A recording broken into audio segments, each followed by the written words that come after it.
the Millie Goats. It is episode 228, April 6th, 2025, and it is officially Masters Week. I am AK. This is Edge. We are here on a Sunday night.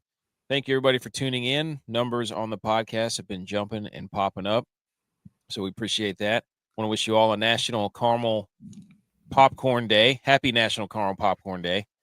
In the 1800s, Edge, did you know people ate popcorn like cereal with sugar and milk added? Ugh. Does that not sound terrible? Sugar and milk. Yeah. Pretty bad. Pretty bad. I mean, you could go back and be like, oh, the what's that called? Pops? The corn pops, whatever they are. Oh, yeah. Corn puffs. Right. I guess. Dude, can we get you a different episode counter over there? Now that I know that it's making you mad, I'm going to keep it on 215. If somebody's watching wants to gift me an automatic, like one of those calendars, like basically a countdown digital calendar, like the same like an advent calendar. That or like 52 days since OSHA workplace, free or whatever. And yep. Instead we got this old, construction Sharpie paper, baby. Construction paper and Sharpie. It would 215 drew on it. Like, come on. Hey, it's original if I do that. Caramel popcorn, though. Are you a caramel popcorn guy?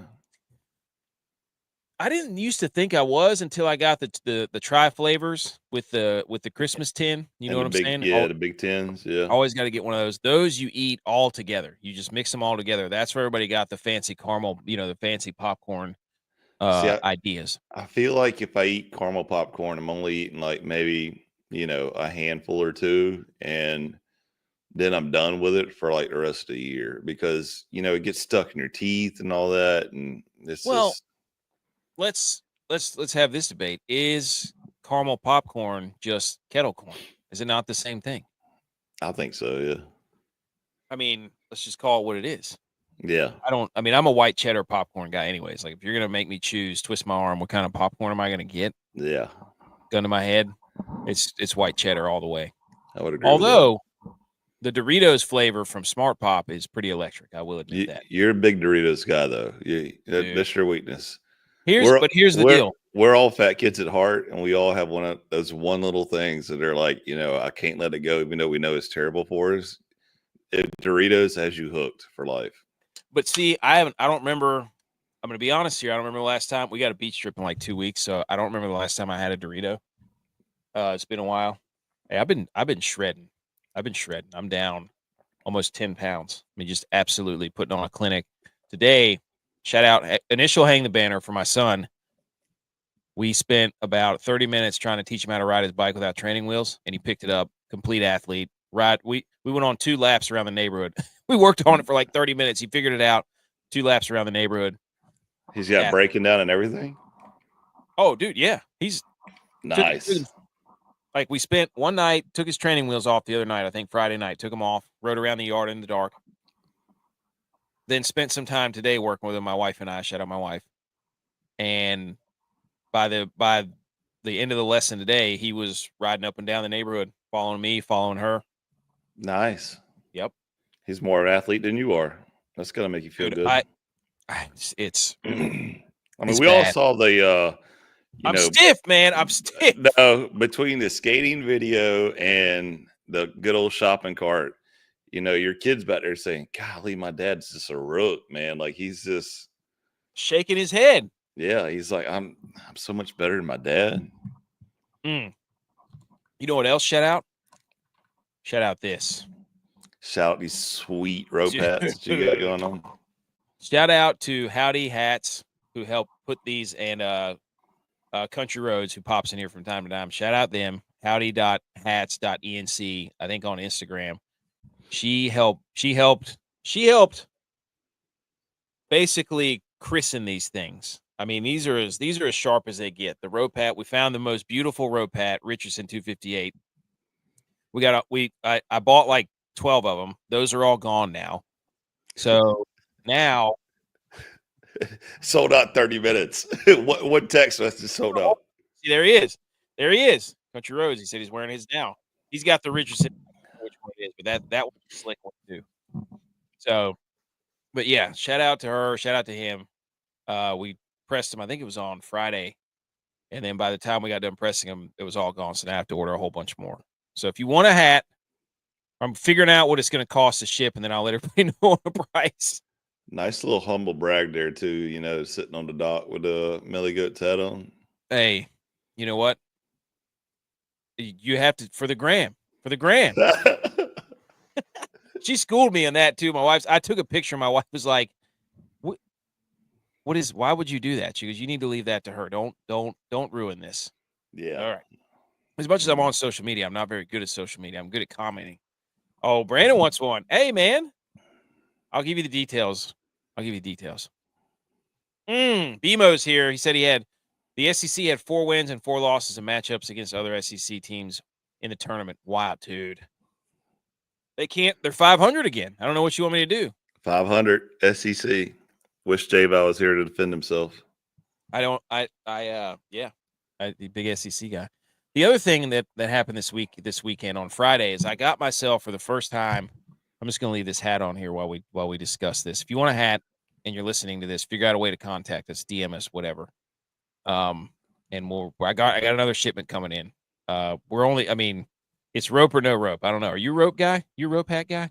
Never been a rope hat, but it's coming back. So, I'm sure the Millie Goats are christening my rope hats, I guess. Dude, you look good with a rope hat. It's one of those things. It's like it used to be big back in the day, and I was like, oh, like it was kind of like funny to have it, like a old school hat with a rope across it. Like, oh yeah. And now all of a sudden you see all the hats have it. It's like the mullet. It's like yeah, the rope hat's like the mullet for people who don't have a mullet. That's right. Yeah. BMO says he'll take I ordered some flat bills, dude. Trust me, I got you. I ordered some flat bills.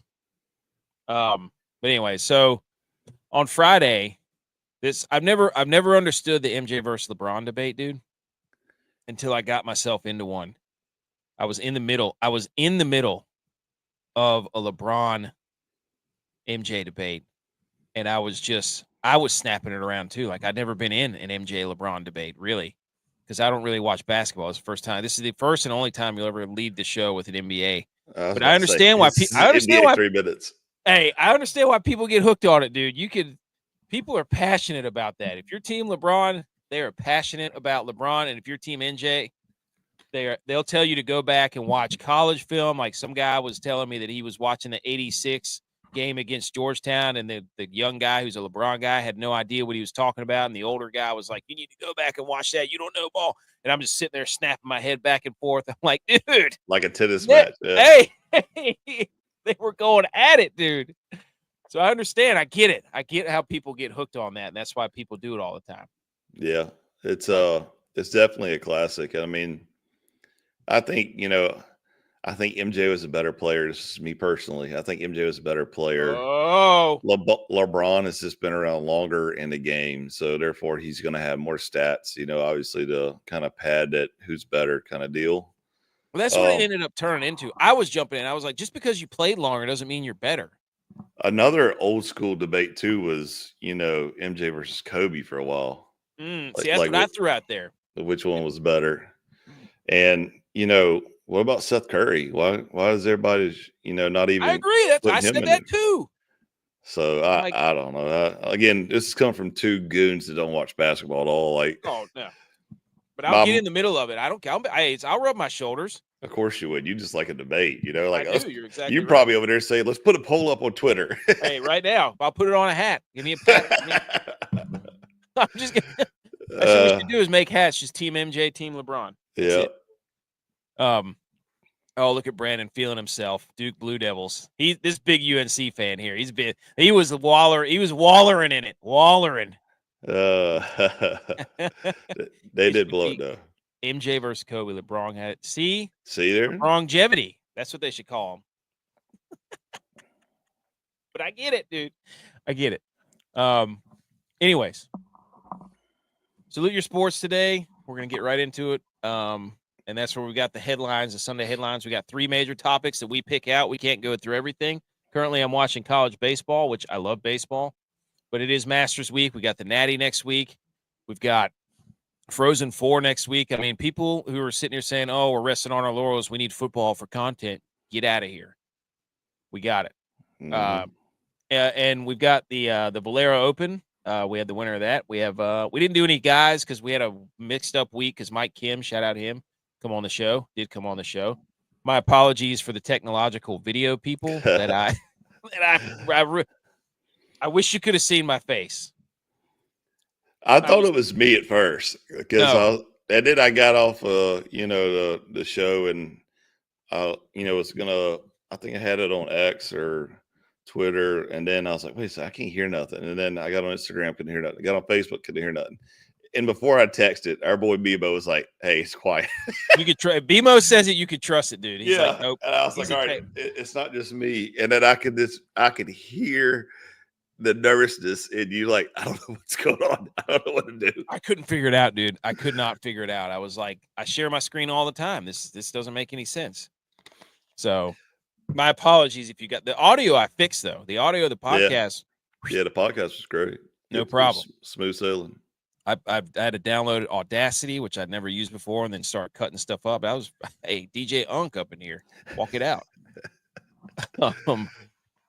Okay. Let's get into this before we go to Salute Your Sports. I've got some fun stuff here. A Japanese company introduces hangover leave employ to attract more employees. Okay. Huh? So I got your attention now. Speak on it. An Osaka-based firm is offering employees paid leave for hangovers in major celebrity news. Wow. Wait, is this for real? I didn't vet this at all, by the way. TrustRing says workers can take time off if they're feeling roughed after a night out or if they're too emotionally shaken by a celebrity announcement such as a death or retirement. Wow. Wait a minute. Our salary is just over minimum wage, and we can't use a lot of money, so employees are free to do what they want. I think it's a good idea to have more enjoyable work environment. Hey, okay. It's all part of a strategy to keep young talent and honestly respect. I mean, where do you stand? I mean, well, so I think we said about this, back in the day, but me and Tex kind of speak on this the same. But I remember in my younger days when I was in the Marine Corps, I would be hammered drunk at a bar all night long. And I'm talking about 3, 4 in the morning, somehow make it to base, didn't drive, but somehow made it to base and would walk straight to my barracks, change into PT clothes and go run PT and PR my PT too. Like I'm talking about Hulk on, Hulk up. 5.5 minute, miles and stuff. And I was like, what is going on? And yakking the whole way and still going. And then I was like, all right, cool. And immediately after PT, Doc, our Navy corpsman, would usually go out with us.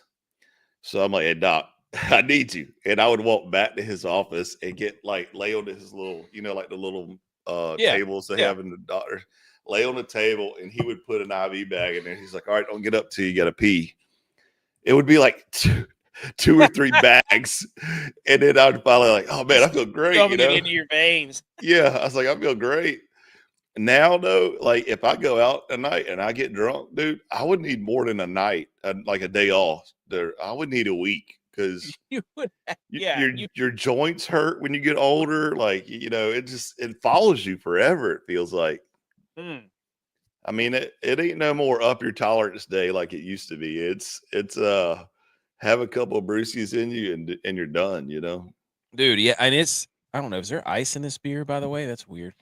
Don't do that. Don't do that, folks.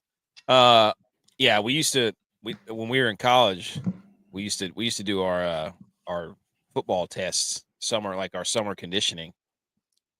I'll never forget, man. We had to run those 110s, buddy. Or winter gym. Man, those are some rough mornings. But I'm telling you though, dude, and the crazy thing about it is the sergeant told me this. I was a young, Lance corporal at the time. And a sergeant told me, like, hey, if you got a PT test coming up, just get hammered, you know? And I'm like, no way, you know, because I was chiseled What? back in the day. He was like, just go out the night before, get hammered, go run your PT test. So you're gonna slay it, and then you know you go back to the doc's office or either go back to your barracks or whatever. And I was like, no way, no, that's like everything science tells you is wrong. And dude, I went out and did it. I was like, holy cow, like because you're still running drunk, you don't feel anything, you know, like you're just like, oh, you're like, oh, I'm so tired, you're just smashed, you know. And I'll never forget, like my first sergeant King. Shout out to him, dude. He was G back in the day. He was like, you know, just jacked out of his mind. You know, could take a tree and bite it in half, kind of dude. And he walked by. He was like, "Etched, get over here." I said, "What's up, first sergeant?" He's like, "Did you spill beer on you this morning on the way to PT?" And I was like, "No, sir, first sergeant." He said, "What's that running down your shirt?" And I was like, just sweating beer, I guess, you know, because I just smelled like straight like a brewery, you know. And oh god, he used to chew my ass every chance he got. But good times, man. Hey, Like I said, though, I think and now people are getting off work for it. Yeah, Hey, you know, you had to fight it out the whole day, you know. Like they don't. These kids are weak, man. Back in my day, back in our day, you just do it. Unbelievable. But yeah, that was also this dude. It's beach season, dude. We went down to the beach. Oh, there's nothing like it, dude. Nothing like it. It's hard for me to get excited about beach season right now when I'm covered in pollen. Get over it, dude. No, man, I can't do it. I hate pollen. The fish are rolling in. We got bonito on the coast. We got I'm excited mullet about that. Yeah, the Spanish and the blues. You got to come down here. We'll go. So yeah, we're gonna get to the Final Four and stuff. There's one more. This was good, dude. Okay, we'll get to the Final Four, all that stuff. We love to get a little warm up in here, dude. This my wife and I were yelling at each other, but we were having a healthy debate. Did you know that men spend 7 hours a year hiding in the bathroom for peace and quiet? Let's take a look. A study has found that men spend an average of 7 hours each year hiding in the bathroom, not for hygiene, but for solitude. Research, which polled 1,000 men, revealed that their bathroom serves as a sanctuary from daily stressors like nagging partners, demanding children, and household chores. Commissioned by the bathroom specialist Pebble Gray, the study also found that men use the time to scroll through their phones in peace. However, even these retreats are frequently interrupted. On average, 1 in 10 bathroom visits disrupted is adding up to more than 170 interruptions annually. Researchers say the findings highlight the growing need for personal space and quiet times in busy households. Do you think you spend more or less than 7 hours a year doing this? Here she comes, dude. Definitely true. Numbers are off. Should be higher. She's talking about herself. That's what I want to know is what was the poll for women, you know, because that's what I said. I said, you mean to tell me it ain't just men. It's some women up in there too. And they just, you know, happen to leave out of science or whatever. I said, you have to sit down to go to the bathroom. You mean to tell me that I spend more time sitting than you do? And, you know, our boy BMO can speak on it because he's the one that told me that, like, there's plenty of times where he goes in there and he can't walk when he gets out, you know. Dude, you sit in there long enough and your sciatic nerve goes completely just checks out and you get up and you look like Mar from Home Alone in the basement when he slips on the green stuff. Yeah. Hey, there you go. He says 7 hours a week. Chris said that. See there? That's what I'm saying. I don't. Wait, that's like 300 hours a year. But see now the kids know that they can just bust up on you, you know. So the bathroom's not even sacred anymore. My wife had my son. He was lecturing me, like, see, yeah, you go in there and you just get on your phone, don't you, Daddy? Don't you? And I'm like, I'm recording this right now. And I'm going to show you in about 10 years. Yeah. And I'm going to play that recorder when you're sitting in the bathroom, buddy, you and me. You know, and they stick their fingers underneath the door and they're yelling your name constantly, or they slide like a drawing, like, "Hey, kid, come on!" You know, I'm like, all right, geez. Bimo said 700 hours is too little. I told you, Bimo would chime in on it. Hey, I'm telling you, man, it does. Like I try not to do it anymore because my legs do. I don't like my legs going numb. I Yeah, don't I like know. that. I'm the I don't same like way. that. I'm just damaging my sciatic nerve. I don't want that. But anyways, I thought those were pretty good. Hey, people getting paid for hangover days, and then people sitting on the toilet for 7 hours a year. Mm-mm. 7 hours a year. That's a little low. That's pretty quick. Yeah. That's not like Chris said. Chris said 7 hours a week. So she said I'm guilty. See Hey, there? I that told you. bathroom, I'm telling you right now, the porcelain throne. Anyways, And see, like, the wife will go in there and she'll just, be scrolling Instagram and stuff. And I'll leave her alone as well as make sure the kids leave her alone. I swear, as soon as I sit down, she sends the kids to the bathroom.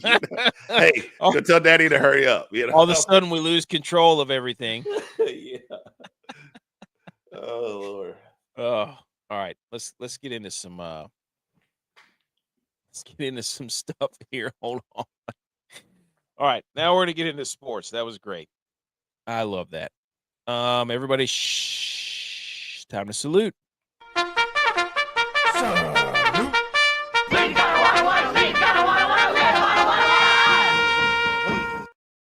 Okay, salute your sports. I'm gonna bookmark that because that was at 21 minutes, and that's how we do things in case we need to go pull some stuff. Here we go. Edge. We have 3 topics, and the final 4 was this weekend, and it was as good as advertised. I mean, it was an absolute knockdown, drag out from both teams, or all 4 teams. Absolute electric factory. Houston comes out on top. Florida comes out on top. Championships tomorrow at 8:50. Houston wins 70 to 67. Florida wins 79-73. And Florida comes back again. But the Duke game, oh my gosh, dude. This was the amount of buzz that created online of Duke. The game was for the whole entire first half and the first half of the second half. I mean, it was like Houston didn't even belong on the same court. Again, we're not the biggest basketball guys, but I'll tell you this right now. I watched March Madness every year, and it looked like Duke was about to run them out of the gymnasium. I don't know if you caught most of it or any of it, but I didn't watch any of it except for I hit a 30-second highlight that somebody put on there. I don't know. It was some, book company like MGM Grand or something like that. And they had the winning percentage on there, like per every shot that they were taking for like the last, 2 minutes of the quarter or whatever. And it was like, Duke 86% chance to win, and you just saw it green and fluctuate after every shot. Oh, and all dude. of a sudden, Duke went from like 86% chance to win to immediately Houston was up 60% chance to win. And then Houston skyrocketed up. And I was like, wow, that's intense. That's a good game, but still didn't watch it. I had to stand firm because otherwise J-Val would call me out like, oh, you said you weren't going to watch basketball, and then we'll look at you watching it, so. Dude, this thing, I watched all of it. This thing was outrageous. It was like here's what I did. I have a whole bunch of slides we're going to show, obviously. You know me. But this is what it reminded me of, ladies and gentlemen. This is the Duke loss, the collapse to Houston. This is what it reminded me of. Atlanta Falcons, New England Patriots. That's what that was basketball's version of 28-3. Unfreaking believable, dude. You're watching this game and you're like, I mean, Duke was up by 6 with like 30 seconds and they lost. I don't even know how you do that. It was so stupid. I mean, if you're a Duke fan, I don't know what you have to do. You can't show your face at work. You have to take the week off. Go to Japan and ask for hangover days for the next week. It's over, dude. Like you cannot show up to work. I don't know. Coming from a guy who's a Duke fan too. Well, no, the 49ers have blown they Shanahan themselves. That's exactly what they did. Yeah. They Kyle Shanahan themselves. That was my first thought. I'm like, oh, I've been here. Huge lead late in the game. Oh, you squander it away and you lose. Yeah, that's Kyle Shanahan. Welcome to the ranks. So here's what you got to do. You got to say, I don't even know what you can say, but how do you spin zone this into? We're happy for Kelvin Sampson. I saw a video of Houston where they did a drill where they just roll a ball out on the court, and I don't know if this is real or not. Again, I don't bet anything, but they just two guys go to try to get the loose ball, and they all over the floor. They just they're diving and wrestling and. Dude, I would dominate that drill. That's what I mean. It's like if they're really doing that at practice, they're dogs. They got dogs in them. So here's some stats. Here's some fun stats for this. I got a whole list of these things.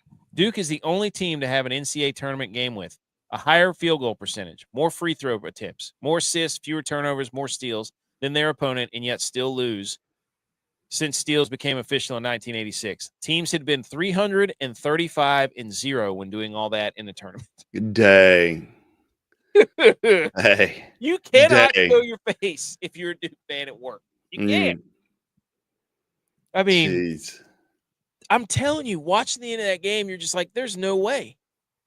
But at the same time, so Houston, in the final 33 seconds, Houston goes on a 9-0 run. Houston, this is from ESPN. Houston with a comeback for the ages. The Cougs complete the 5th largest comeback in Final Four history. Duke was up 59-45 with 8:17 left to go in the game. Cooper Flagg had like 30 points. He missed it. He missed the game go-ahead jump shot late in the game, and that was pretty much it. And then the final ended up being 70-67. Here's the win probability chart. Houston had 2 little cat ears like way in the first, and then it was Duke the entire time. And then right until the end, Houston, we have liftoff, skyrocket. Yeah, Houston, we have liftoff for sure. Out CFP home, skyrocket red right at the end there. That was I just couldn't believe it, dude. Could you imagine though for those people that had brackets that were like, a lot of them are shot already, but they actually like held it together and had Duke, going in there, and all of a sudden now they're just like, yeah, they were the most. We're done. Yeah, it's it. Like, I mean, Houston, like people are gonna. I love Kelvin Sampson's speech after. He's like, Duke this, Duke that, Duke this. Not saying they're not great, but hey, don't remember. Houston's got some players too, or something like that. It was something really cool. And I think that was his first Final Four win. He'd been 0-2, so he's getting to the title game, maybe. But anyways, you've got to give Houston credit, being like, we are not going to quit. That was pretty cool to see. Like, that was just awesome to see. Like, these guys, this guy right here in the picture, I think he's like a 6th-year senior. I can't remember what his name is. But he ended up making 2 foul shots down there. He batted the ball on an inbound. We'll see in a second. I mean, Duke could not inbound the basketball. They couldn't get up. They couldn't get up court when they needed to. They were letting Tyrese Proctor. I don't know, dude. It was Duke just collapsed. And this is the one everybody's yelling about. Houston heads in line for 1-1, trailing by 1 after this foul on Flagg. So this was the Cooper Flagg. They called it over the back, and everybody's losing their mind, whatever. I mean, but if you're going to blame it on one play right there, like you were up by 15 with 8 minutes to go. Like, I'm about to say. Come on now. You need to look back a little bit more and just watch them implode. Like, come on. And then this was the inbound whenever they threw it. And, I mean, they were up by 3 at this point with 32 seconds to go. And then Houston steals it, gets a quick one, and then they had the over the back right after that. So this was also crazy. The Cougars' tenacious defense was key. They allowed 1 field goal to Duke in the final 10.5 minutes. How stupid is that? 10.5 minutes, they scored 1 field goal. That's nuts. I mean, there's football players that score, or kickers that score more field goals in a half. Come on now. Like, come on. The last time that Duke blew an 11-plus point lead, Coach K was on the sideline. Ooh. Duke is 79-0 under John Shire when leading by more than 10 points at any point. A lot of records broken for this loss, dude. A lot of records broken. They kept showing Coach K, too. This game just did not make sense, dude. It was like they kept saying it was will versus skill. Like Duke was definitely more talented, but they didn't have it. They didn't have that dog in them when it was crunch time. They just didn't have it. Yeah. All you have to do is inbound the basketball, make a free throw, and they couldn't do it. Houston was more gritty. Houston had a dog in them, and they wanted it. They wanted to. They had a chip on their shoulder and just sat there and said, "Watch this." Yeah, I mean that was. If you're a UNC fan, you probably loved it, but unless you're like a Rob Lowe ACC fan, you're like, "Oh no, this sucks." But I don't know. You're just watching that game, and all I could think of was Falcons Patriots. That's all. Or Niners insert any Super Bowl in the last 10 years. Oh, got himself. Well, I mean, that's immediately I was like, I've been there. I know what that feels like. So my advice to the Duke fans who have to go into work. Wait a second. No. You cannot give advice because there was a time where you ghosted all your friends. You didn't respond to any text messages or phone calls. You just went dark for a solid week. Just laid on your couch crying. That wasn't a Super Bowl. That was the NFC Championship. It doesn't matter though. You can't give advice if you're over there crying. When everybody told you Brock Purdy couldn't do it after he got his arm mangled like angel hair spaghetti. Look, we don't need another replay of excuses. I'm just telling you that you can't give advice to Duke fans. Hey, saying, I've been there. Where were you team sucks. When Clemson lost in the playoffs? I was right here on this screen when the 49ers lost the Super Bowl. I wasn't invited to the show. Oh, baloney. I wasn't. Yeah. Okay. I told you I went on a roller coaster ride for Clemson this year. I wouldn't hide it, dude. But no, I've sat right here and I've taken my licks. I could not. I will admit, whenever Brock Purdy blew his elbow out when we were back there with Christian McCaffrey quarterback and everybody was trying to dunk on me, I was like, "Come on, guys! Like if they lose straight up, I'll sit here and take it." But when we're back there with our running backs playing quarterback, I'm not going to listen to this. You won't take it either way because I will. You still haven't even shaved your head, like you just because of the Rangers that you jinxed. Like you just. Say all this stuff. I'm done with playoff facial hair, and I'm done with all that. It doesn't work. I'm done with it. I've told you this a million times. It doesn't work because you jinxed it. No, because AK, you literally shaved your beard and then lost immediately. I got to do something else then. That play's over. It's done. I can't do it anymore. I've been doing this I've seen the Rangers play in a Stanley Cup. They lost. I've seen the Niners play in like 3 Super Bowls. I've done the playoff beard thing, and they lose. It doesn't matter. I'm doing my own thing. I gotta go down my own path. I can't try to be somebody else. Okay. I gotta be who I am. Okay. Sick of it. Sick of. What you got next? Okay. And then we got the Florida. Sorry, we took all the time up for the Duke game. But Florida, first of all, this guy, Walter Clayton, I don't know how Florida keeps doing it. Another SEC loss in your face, Auburn. Charles Barkley. He was really sad. He probably had money on the game. But this guy, Walter Clayton, 34 points, 11 of 18 field goals, 5 of 8 from 3. He's made himself probably $80 million this tournament. This guy is every time they need to make a run, this guy does it. That's what he does. He was at Iona, and then I can't remember, he was somewhere else. Is it FAU? I can't remember where it was. But this guy is just a freak show. So Florida wins 79-73. The Gators overkiss from John Fanta overcame a 9-point second-half deficit behind Walter Clayton's career-high 34 points to beat Auburn. Florida's defense awoke in the final 20, holding Auburn to 8 of 24 from the floor. Elijah Martin had 17. Todd Golden to the title game. So the protege beats the master because Golden coached under Bruce Pearl, I think, at Auburn.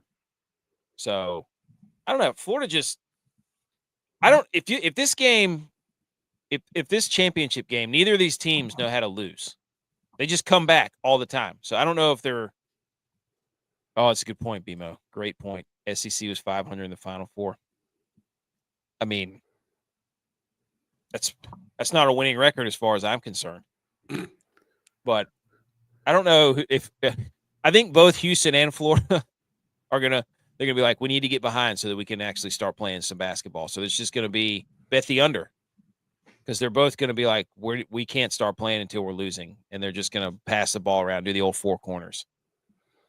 So, but congrats to Florida and Houston. Cougars versus Gators. Cats versus Reptiles. Who else lost? Tigers. Oh, we could have had an all-cat matchup. Man, that'd have been cool.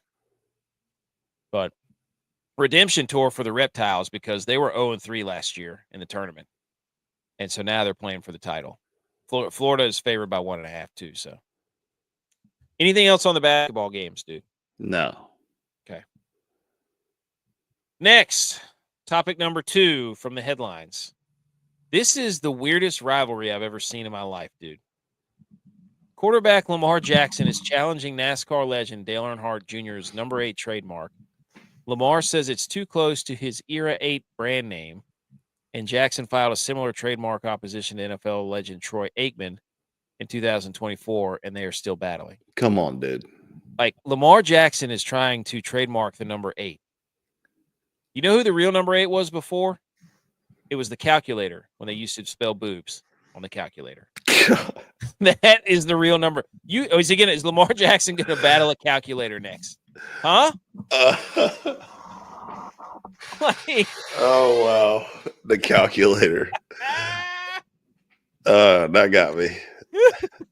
What is this? What are your thoughts? Come on. This is retarded. I mean, is he going to go after everybody that had the 8 and said, hey, that's a trademark, even though that Dale Jr. was way before Lamar's time? I mean, what about Cal Ripken Jr.?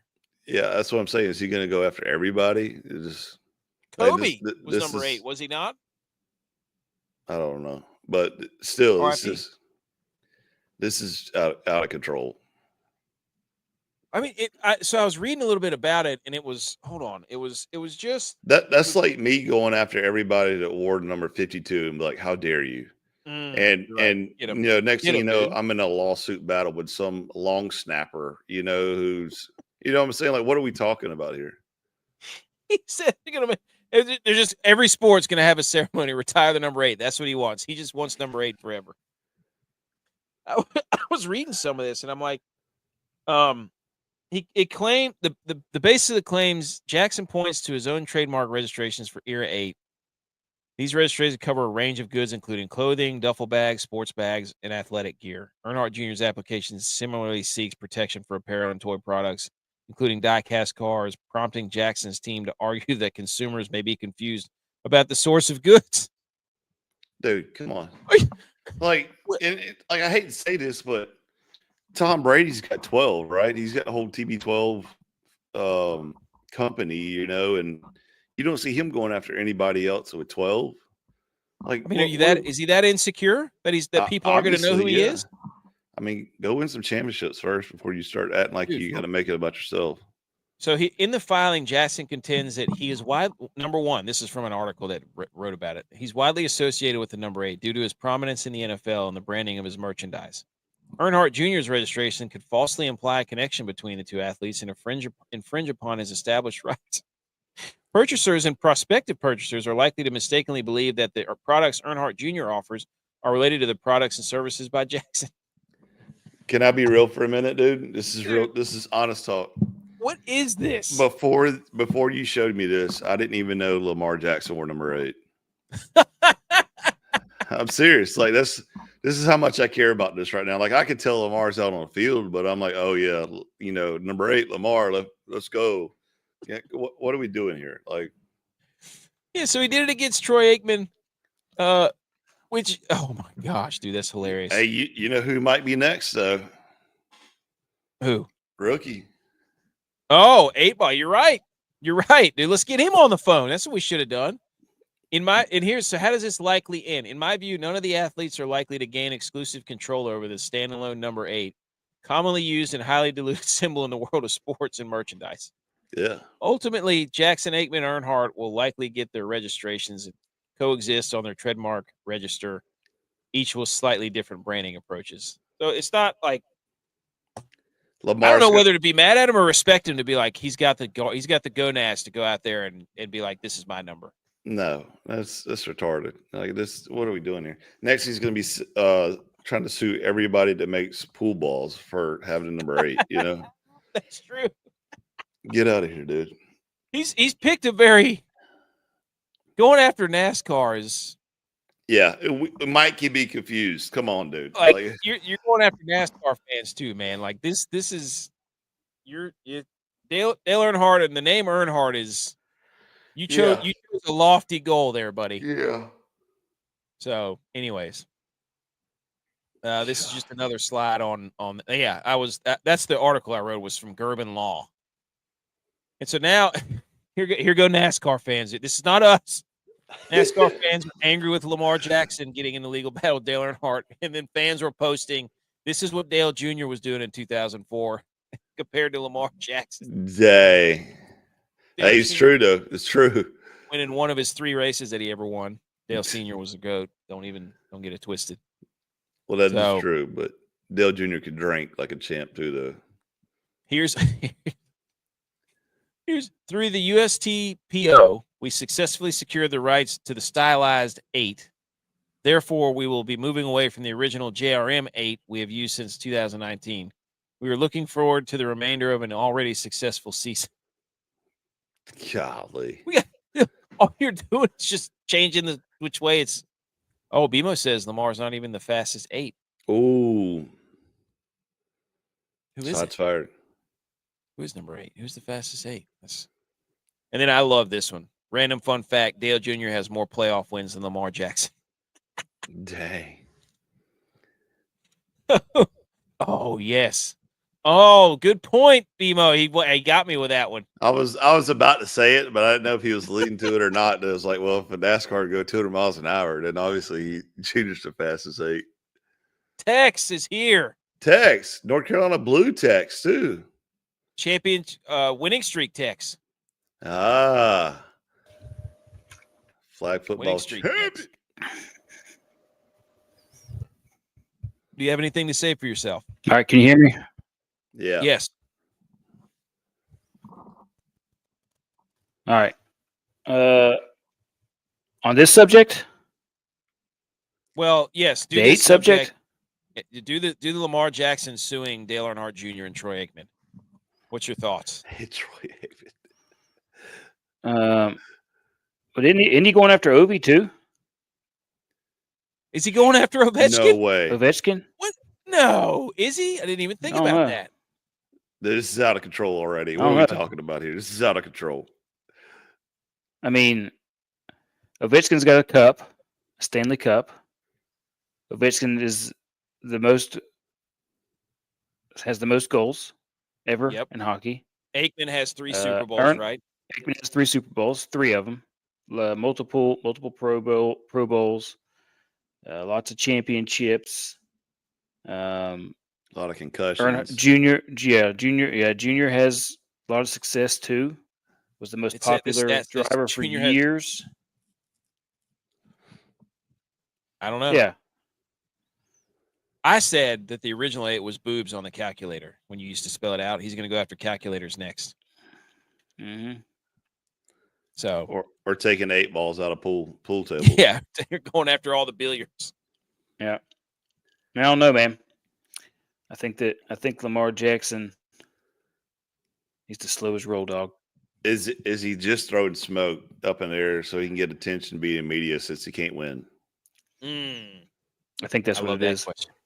I love that. Or maybe he thinks that everybody's too focused on all the other 8s, and that's why he can't win. He's mad. He's mad because he didn't win MVP this year. So he's like, "Oh, watch this! I'm gonna throw a bunch of stuff out in the media and see what sticks." Maybe stop worrying about who's got the number 8 because literally every other sport has the number 8 on multiple teams throughout multiple levels. and maybe just focus on winning games. How about that? Yeah, Huh? I don't like the idea of players trademarking a number. Yeah, I It's agree just with that. dumb. It's just dumb. Like there's Preach it. too many sports. There's not enough numbers. There's not enough numbers for everybody to do that. This is dumb. Love it. Love it. What about the basketball? Quickly, we just passed through that. Oh, We don't dude, need to go talk great, about it again. No, great last 4 minutes of the Houston game. I stayed up way too late watching that, but it's great. Great basketball. Made me think, man, basketball is really fun whenever it's this intense, but it's only 4 minutes of that. Facts. So give me playoff hockey, please. Let's go. Speaking of that, let's go right into topic number 3. He did it. Alex Ovechkin breaks Wayne Gretzky's record in the same amount of games. 895 for Ovechkin playing the New York Islanders. That place, dude, I don't know if you saw the highlight. That place went absolutely bonkers. It was nuts. It was crazy. So Gretzky, 1,487 games. Ovechkin, 1,487 games. That's crazy, dude. I can't believe that. You would put a picture up too with Gretzky wearing a Rangers sweater Well, too. is that not the last place he played? I'm sorry. That's Oh, when he yeah. scored his last the place goal. where he had all of his success was, Edmonton. Yeah. This is where he scored his. I mean, it's the 1,487th game. What do you want me to do? Anyways, Thoughts? I think this leads kind of to the same debate, or it will in the future, of who is the GOAT. Like we were just talking about MJ versus LeBron or whatnot. And I don't know. To me, I'm always going to say it's going to be Gretzky. Like, I get Ovechkin is good, obviously, because he did it, but it's a different era. I mean, yeah, two different types of players too. Well, yeah, that too. But I'm just saying, like, they're feeding Ovechkin when Gretzky was like basically putting a team on his back for years and doing everything himself. And the style of hockey was completely different too. Like, Tex was going to say, but I don't know. I just don't know if you can have one for one. As far as styles of hockey, I think that I was more talking about the two different players. Like Ovechkin was a true grinder guy who gutted out a lot of this stuff, whereas Gretzky spent the first part of his career on probably one of the greatest hockey lineups ever assembled, with goalies and all the other players he had around him. I mean, Ovechkin played with some great players, but they wouldn't. I mean, he didn't have the Mark Messier, the Ari Curry. I mean, those guys are all Hall of Famers too. Yeah, they went on to be captains of other teams that led that won Stanley Cups. Exactly. And Ovechkin never. I mean, I'm trying to think. I mean, Tom Wilson's pretty good. The crazy thing is Ovechkin is playing on those teams that went off and did the things that the guys Gretzky played. Evgeny Kuznetsov, Nick Backstrom. Backstrom. Like they played there for a while. He'd never scored on this goalie that he scored on, Ilya Sorokin. He'd never scored on him. This is the first time he ever scored on him. So did he let him through though? Just for the No, it was an absolute laser beam, dude. They top left circle. Yep, top left circle. Absolutely, It wasn't a clapper. It wasn't a clapper. It was a wrist shot that he just freaking ripped. And when that thing went in, he went and swan dove onto the ice. Everybody came out. They stopped the game. Gretzky was there. They did a ceremony. Like, it was a whole big deal. It was crazy. Well, I think I remember doing the same thing for Gretzky too. Yeah. It was cool. It was cool to see. So, and the Capitals were pretty good. So yeah, Bimo the Capitals I think it might be number one in the East. Yeah. He refused to go back into the previous game because he didn't want to get an empty net. Shout out to him. He wanted to do it the good old fashioned way there. He said Gretzky wasn't even a goal scorer, big team assist guy, cared about the team first. You're right. That was another crazy stat somebody put up. It was like you could double Ovechkin's goals plus his assists, and it still wouldn't even be close to how many points Gretzky had. That just goes to show you, like, those guys he was playing with in the early part of his career. I mean, those teams were insane. Stupid. Absolutely stupid. Anything else on Ovechkin? Congratulations. I'll Yep. give him a shout out for that. How many more years do you think he's got in him? Ovechkin? Mm-hmm. I mean, what else does he have left? I mean, if they don't win it this year, you think he's going to play anymore? I don't know. I mean, I'm just curious. You know, he's still playing at a pretty high level, scoring goals. How old is he? He's 40, I isn't think he? he's like 40. Yeah. God, dude, there's no he's way. our age or a year older. I mean, isn't it gonna be like Yager, where he just like spends the next like 5 years playing in the Russian league or something? I don't know. Yeah, Washington's number one. They've already clinched. 107 points already. That's crazy. Dude, yes. We had a pretty heated debate earlier. It was pretty fun. You missed it, about how much time people spend sitting on the toilet. Dudes in particular. But see, Texas is in a bad spot though. Like he's got a platoon of kids coming around. There's no safe area for Tex. I'll go at the bathroom open, dude. I don't even care. I'm pooping. If you guys want to come in here and do this, we can. But my kids usually leave me alone. I don't even care, man. Okay.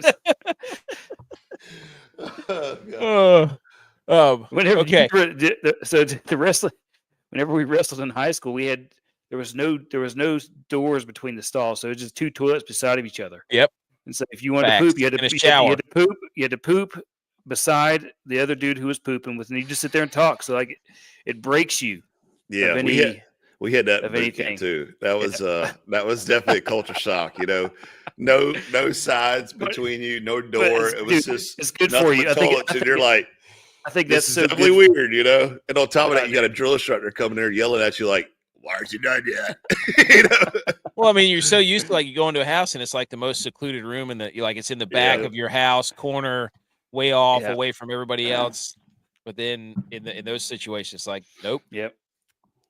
Hey, that was good. That was like it like breaks you of any like. I will say stuff. It will break you, but there's something about like, you know how it is, like when you're traveling or whatever, and a team goes and gets to the next place, and you go sit on a warm toilet seat. That still freaks me out. It's still to this day. I'm like, I can't do this. Like, no, dude. I always say thanks for warming it up for me. No, that's it.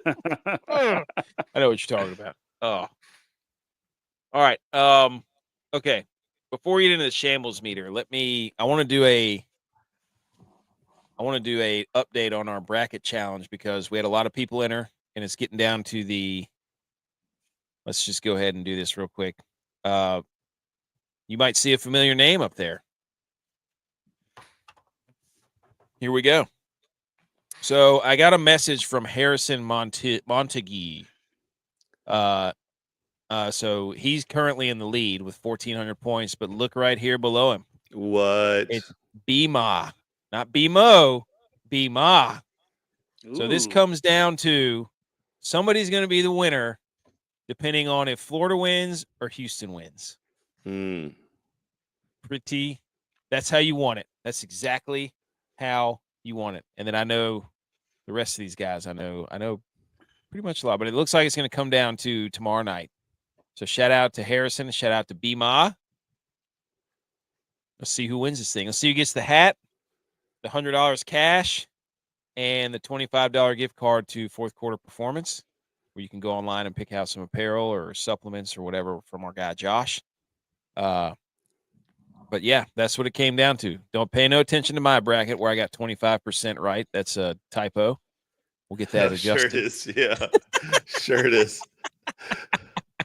Complete trash can of a bracket. Holy, so that's the worst bracket I've ever made. I'm convinced.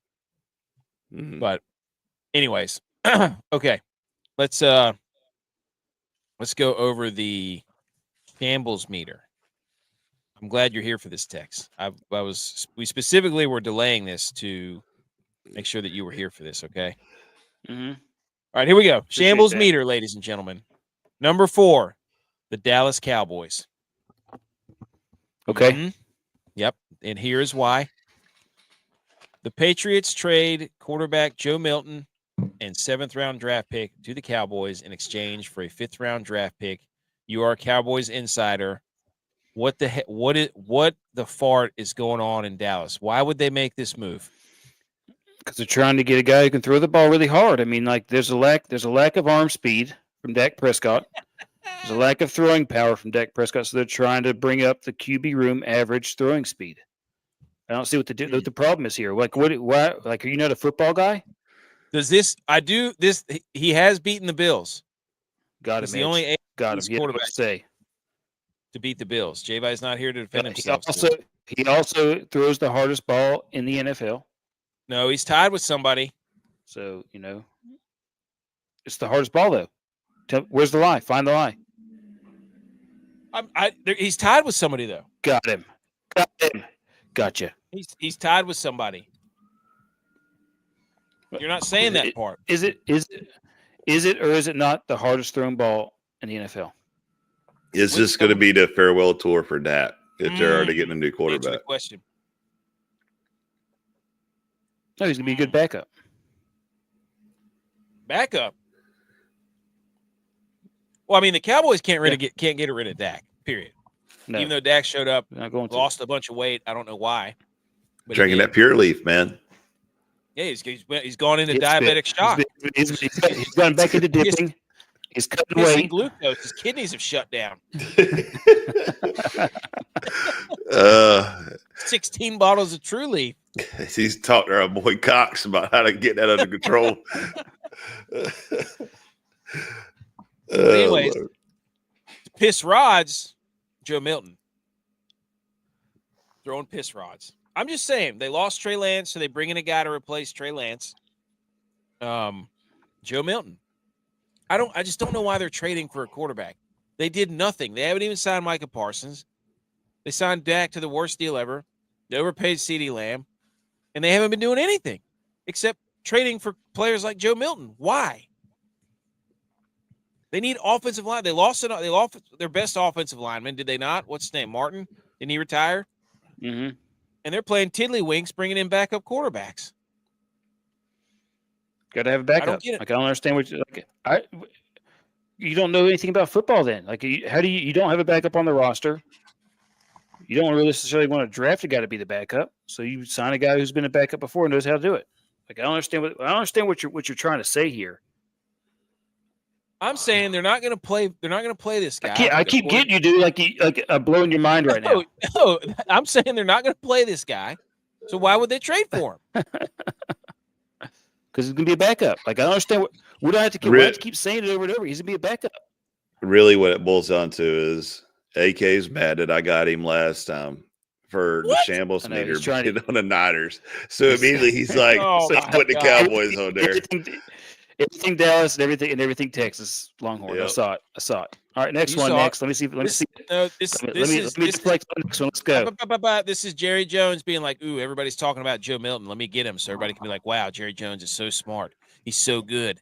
And then I get to talk about whether we're going to play Joe Milton or Dak Prescott for the next 6 months. And he's building a soap opera down there in Dallas. That's all that matters. He's going to look the really Chargers good. The Chargers signed Trey Lance. They tied together. They lost Trey Lance, so they brought in Joe Milton. That dude has made himself a lot of money playing zero football in the last 5 years. A lot of money, not throwing a lot of footballs. Yep. I wonder if he ever regrets sitting out the last half of his last season, knowing that would be the last football he played. I was getting ready to say, he had no idea that was the last game he played 7 years ago. Yep. Whatever. Quarterback whisperer, John Harbaugh or Jim Harbaugh. Number 3 on the shambles meter was just Wayne Gretzky because all of his records are, not all of them, but they're getting broken. Yeah, Wayne Gretzky. Number 2. What? It can't be honest. His record stood for 30 years. That's pretty good. Yeah, but he still has a whole bunch of other records. Mm-hmm. Number 2 on the list is Shedeur Sanders because the Titans canceled his upcoming private workout after his pro day. And people are Andre Cisco is a I think they're going to draft Cam Ward. That's probably why they did it. I think they're probably going to take Cam Ward. Oh yeah, Cam Ward has pretty much solidified himself as the number 1 overall pick. And Andre Cisco said, Calling him out. Better stop patting that ball. We break it on that early. And then this got into another Twitter battle with Darius Slay saying, oh, the linemen are tall, and if we could see him pat the ball, then I'd be able to pick it off anyways, this and that. So now there's a DB battle going on, which is even better. So I was just teaching my boys that today. I was like, as soon as his hands separate, he's throwing the ball. So if you guys are backing up watching him, his hands come apart, go ahead and start breaking on that receiver. Oh, then coach is gonna be like, they're breaking when you separate your hands, QB1. No, drop that thing over. Drop that thing over the top. They aren't that complicated. But anyways, he's in shambles because he's not gonna be the number 1 pick. DBs are already calling him out. And then his dad, Deion Sanders, confronted an NFL scout that was controlling his players on pro day. Y'all start how y'all want to start, Deion stated. Do y'all thing. Do what y'all do. So Deion Sanders cucked the scout. I don't even know what to make of that, dude. But shambles. And then number 1. I think I saw that clip. I think that guy's trying to teach him how to get their starts. But whatever. I don't know. Shedeur is he's just falling down. Is he going to be the Will Levis, the Aaron Rodgers? Is that who Shedeur is going to be? Where you check back on draft day and you're just like, he's sitting in the room and everybody's just kind of watching him get really sad as the picks go by, and then he doesn't even get the first day. Then he has to come back the next day and be like, that was really sad. And then like Will Levis's girlfriend broke up with him. Dang. Is that going to be Shedeur Sanders? Anyways, number 1, Texas on the shambles meter. This is from Coyote Raider. Update on the state of Texas collegiate picture. There's a circle graph. It says, played for a national championship in a revenue sport since 2019. Yes, of course, in the circle are Baylor, Houston, TCU, Texas Tech. No are Texas and Texas A&M. Thoughts, Tex? These are facts. This is not made up stuff. So the last, what is that, 6 years? There's been 4 Texas teams in there. It's pretty good. Don't do that. But what they're saying, though, is that the real Texas and Texas A&M ain't even close. Not even close. Haven't played for a national championship in a revenue sport since 2019. I'm about to lock in my future here this summer for Texas winning the Natty. Texas win the Natty in football. Dude, get out of here. How'd that work for you this year? Don't even waste your time. Almost did it. Did it. Okay. Yep. Niners almost won 2 Super Bowls too. How do you like that? If that dude would have just blocked on that, should have been pick 6. We wouldn't even be talking about it. These are facts. I did not make this. This is somebody just brought this to our attention. I'd like to see his sources. Sources. All right. We want to move on to golf. We got anything else on this? Go over this golf. The Valero. Unless you got anything else, boys. Nope. Hit it. Okay. Let's do it. Hey, if you are allergic to electric guitar solos, cover your ears and get your Benadryl. No, don't take it too late, too soon, though. You don't want to miss the show.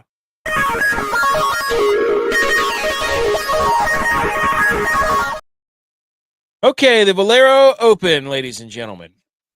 Oh man, our guy, Novak.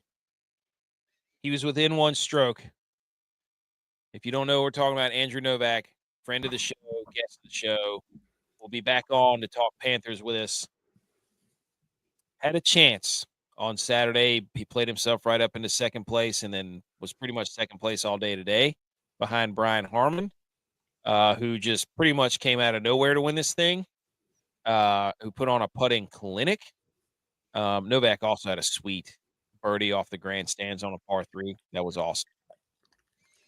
But Harman's had 3 top 25s this year, but hasn't done anything spectacular. I think he had some spots in the Florida run where he was pretty good. Some courses that fit his game. Pretty crazy story too about him. He was the lady who used to watch their kids has not been doing too well lately, and so he said this was for her. So that was pretty cool. There's a terrible story about his son. Holy moly! I'm not even going to go into it, but if you want to read about it, go look it up. But apparently, this lady tried to save his son's fine now, but terrible. Don't sleep on water. You got kids near water, just stay alert. Let's just leave it at that. But anyways, the win today at the course was outrageous. We had a sweet shank fest by Justin Rose on day one. But basically, Brian Harman put on a putting clinic. Oh no, I didn't get it. Oh man, I didn't get the putting one. Anyways, he had made 55 of 55 putts inside 7 feet. Wow. That is stupid. So he was just the short stick was stroking. I mean, good for him. How do you feel, Tex, as a left-hander to have a left-hander win this tournament? Second left-hander this year. For me, and Texas is for a all true left-handers, left-hander. it feels good knowing that we're coming back, making a resurgence. You're left-handed too, aren't you? Yeah, he's lefty. Whoa. I feel inadequate right now. You should. I think there's actually been 3 lefties that have won on tour this year. That's pretty impressive. I mean, the left-handers. I mean, what's going on here? Edge, care to comment on left-handers winning more golf tournaments? I mean, we dominate all the time. It's just secret. It's a quiet profession. But this was not the graphic that I thought I had, by the way. But shout out to Patrick Fishburne, who made a 105-foot putt for Eagle. Holy cow. Second longest on tour since 2003. Like me out there drilling the long ones. That is true. You do that. If you can if we're playing early enough and you get a line on the dew and you roll your ball across the green like a cheater. I also did it. I also did it at your bachelor party. Drilled like a 30-footer to win the front 9. I know you do that. I'm giving you credit. I didn't realize he hadn't won since 2023. Yeah, that was when he won the Open. Yeah, crazy. It's championship season in golf, by the way. We got the Masters this week. Oh, I can't wait. Yeah, I love the Masters. Yeah, we're gonna try and do some 150 lineups again. I might start putting those on. I'm not those doing together. That. Nope. It's a grind. It's a grind. I'm not doing that. I do want to do some recaps. Thursday's gonna be tough because I work all day, but the average scoring today was 74.63, the toughest final round at this event since 2010. The win was stupid. The win was just stupid. It was stupid today. Let's just call it what it is. So we didn't give out any picks because we were doing the Michael Kim interview, and then we had a short show. So we didn't have any guys. We didn't have any sexy six-pack. We didn't have any make the damn cut parlays. None of that because we were focused on helping get Michael Kim a Millie Goats bump for the Masters. So, but shout out Brian Harman. That was pretty cool. And then just some golf news. The PGA Tour rejected the PIF's most recent offer to invest $1.5 billion into the PGA Tour Enterprises.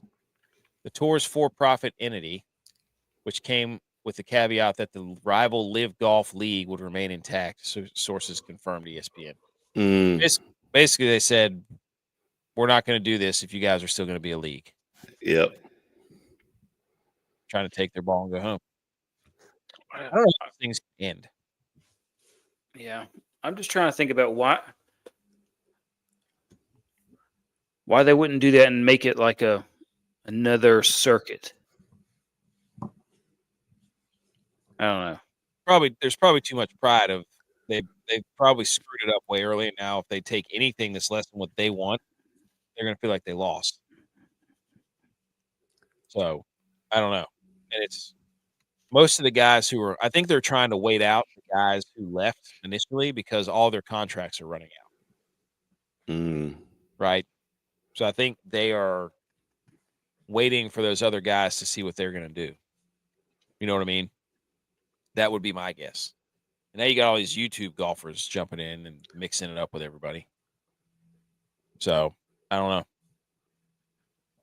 And since it's Augusta this week, you have to do, this is what everybody does. You get to look at the menu and figure out what you would want to do. But this is what $30 will buy you at Augusta. You get 2 beers, 2 chocolate chip cookies, or that's what it looks like. A barbecue sandwich, looks like 4 pimento cheese sandwich, 2 bags of chips, a payday. And I don't know what that is. It looks like a chocolate chip cookie. That's pretty good for $30, boys. No joke. I mean, would you substitute pretty much every single one of those out for beer?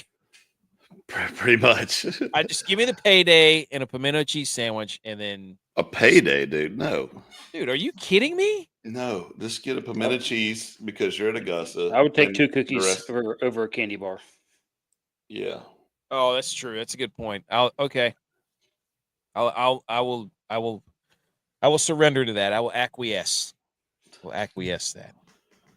So, anyways, but yeah, I mean, shout out to the Valero Open.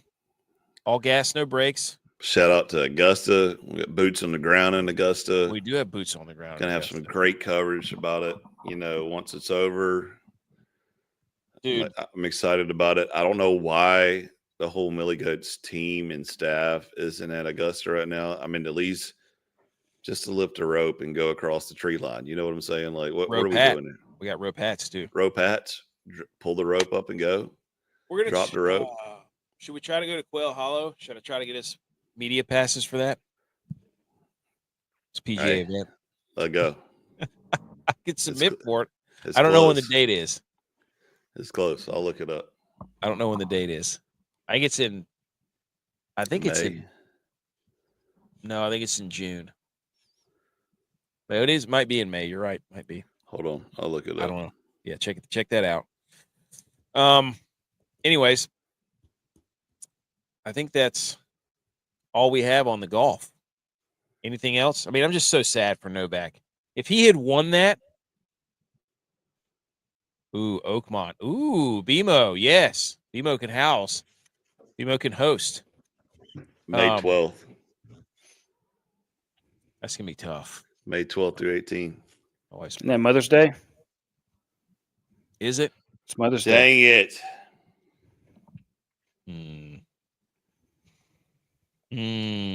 No. Mother's Day is the 11th. So, the 16th, 17th, and 18th will be basically when they're wrapping up Quail Hollow. I do need to look into that about getting credentials for that. The weekend after Mother's Day. Maybe we could do it. That'd be fun. It's in Charlotte, right? Quail Hollow? Yeah. Yeah. Right down the road from my house. I'll look into it. When I say right down the road, I mean probably a 45-minute drive, but it's yeah, closer than me. Yeah. Okay. We got to hang the banners, boys. Anything else? Let's do it. Tex, anything else on golf? Nope. Okay. Everybody shh.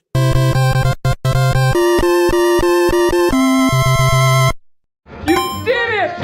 Congratulations! Hang the banners. Here we go. Who wants to go first? I'm going first. Tex is never getting first. My hang the banner is not sports related, but I got to give a shout out to the one and only Mrs. G.U.Y.S for winning Teacher of the Year. Oh, dude, let's go.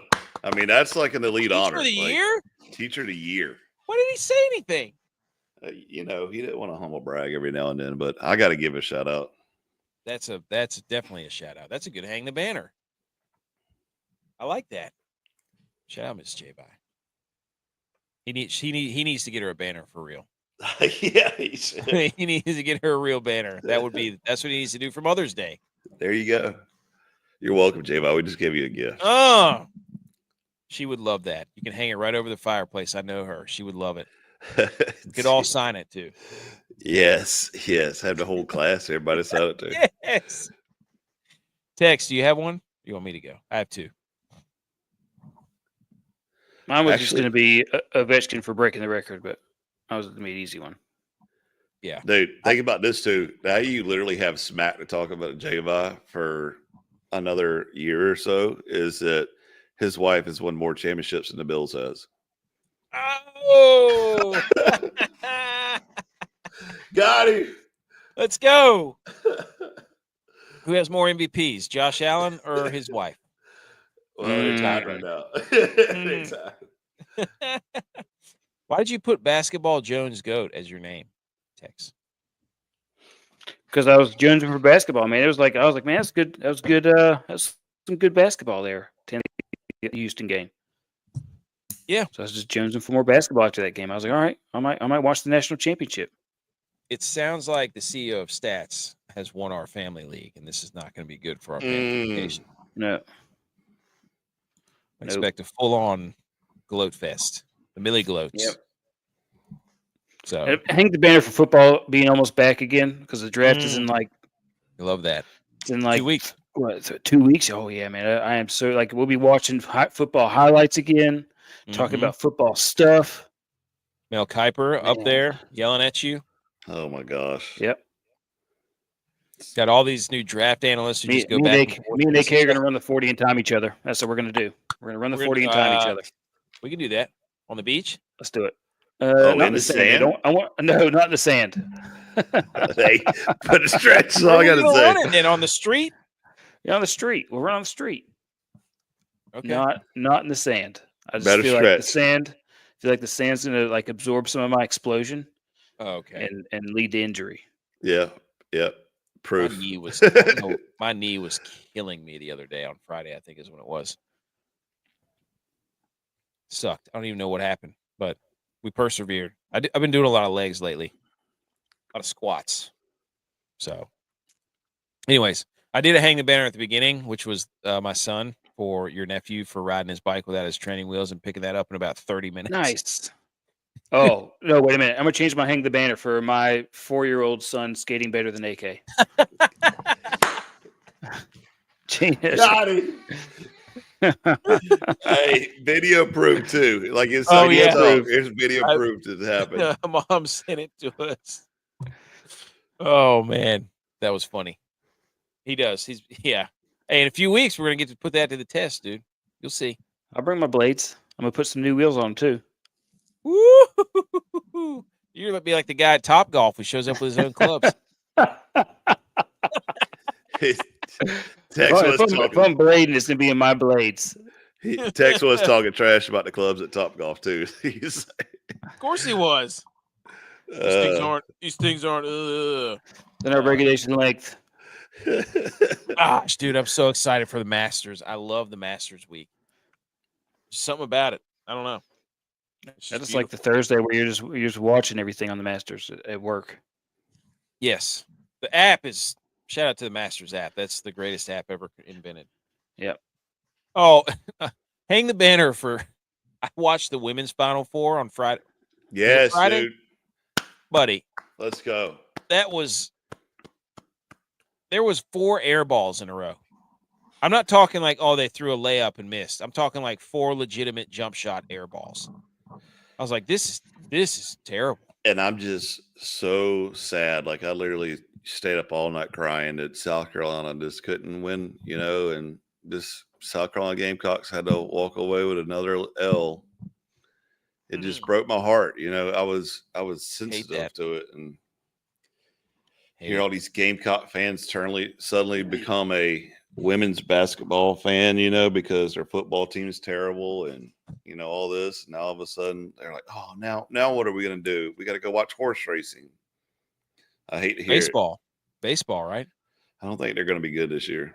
I'm just saying. I was just watching the women's basketball, and my wife and I were sitting on the couch, and I'm like, I was counting the number of air balls that happened in a row. They went like 5 minutes without scoring. It was just air ball after air ball after air ball. I was like, what is going on? Yeah, that's rough. So my first hang the banner is to The drive, chip, and putt kids were asked what their Masters champion dinner menu would look like, and the kids who won gave some great answers. So we had Ellie Kim, who said Korean. She's the 7 to 9-year-old champ. Korean food like galbi, which is beef because it's yummy, butter, pasta, ice cream, chicken tenders with fries, hamburgers, and steamed broccoli. All right. Gotta love that, dude. And then Dawson Dial, who's 10 to 11, he won. His Masters dinner would be cheese breadsticks, a pasta bar with lasagna, cheese ravioli, various noodles with meat Alfredo and marinara sauce, a salad bar. For dessert, I would want ice cream cookies with M&Ms on the cookies. Dude, is he Italian? Because that's a lot of noodles up in there. I mean, a lot of pasta. That's what I'm talking. He's just like carb after carb, just load it down. Olive Garden, buy one, get one free. Take it to go, all you can eat right there. Alexandra Fung wants filet mignon, asparagus, white rice, and Oreo ice cream. I love how all of them are just like, I want ice cream and cookies. I mean, that's the true age gap right there. Dude, I love it.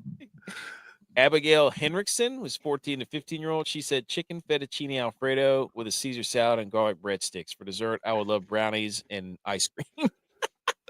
Terrible ice cream. Mint chocolate chip. Ugh. Yeah, I'm down with the ice cream cookies with M&Ms. Yep, that guy, that's all timer right there. Dawson Dial has got it. I mean, look at how he's just like, I want lasagna, ravioli, meat sauce, Alfredo. Like, this guy, just unbelievable. I love it. My second hang the banner is to Ryan McCormick. He started to put tape over his mouth to shut his mouth on the Corn Ferry so he'd stop cussing at himself. So shout out Ryan McCormick. Oh, I don't know why he's doing this. Jeez. Oh. He must have got fined or something. Dude, he turned into that guy who went viral for like dunking his face in sparkling water. Yeah. Tape over his mouth when he sleeps. I don't know. Anything else, boys? Nope. I think we're going to be back to regular schedule. I don't know if we're going to have a guest this week or not. But it could be. I will keep you updated on that. So, all right. The podcast will be out tomorrow if you're joining us late. We got quite a few of you in here, and go back and listen to the beginning of the show. And we will be back Wednesday night for the Masters preview. And if anything changes, we will let you know. And update on the hats. I've ordered more hats. If you would like a hat, figure out how to get in touch with me, and then I will update you on how.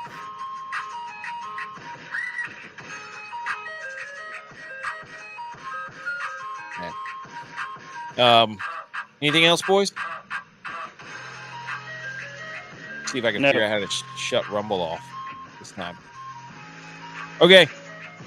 See you Wednesday, Masters Week. Go Rangers. Tigers. Got to win it all. Got to win out.